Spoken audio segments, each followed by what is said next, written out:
In this video, we're going to introduce the idea of a dot product. So given two vectors in 3 dimensions, there are 2 ways to multiply the 2 vectors together. So this is how you multiply 2 vectors. Now, there are 2 different ways to multiply 2 vectors. One is called the dot product, the other is referred to as the cross product. We'll get into the cross product a little bit later on. So the dot product is the way that you can multiply 2 vectors together and produce a scalar for a result.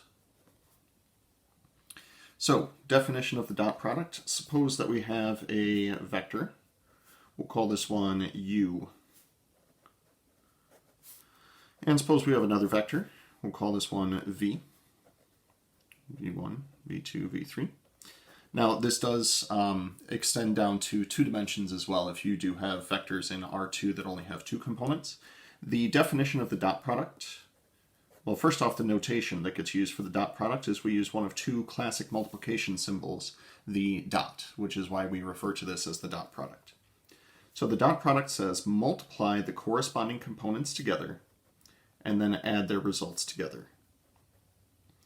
If you have worked with matrix multiplication before, matrix multiplication looks very similar to this, where you're multiplying corresponding entries together and then adding up the result. So just as a quick example of a dot product, let's get super creative. Vector u is going to be the vector 1, 2, 3.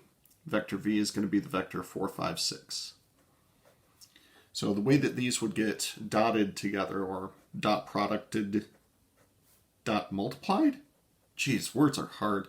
We multiply the corresponding components together, so 1 times 4 plus 2 times 5 plus 3 times 6. Whatever you get when you multiply those and then add them together, that is what your result is. So the dot product of the vectors 1, 2, 3, and 4, 5, 6 would give you a total of 32. In the next video, we're going to describe the significance of the dot product and why it's important.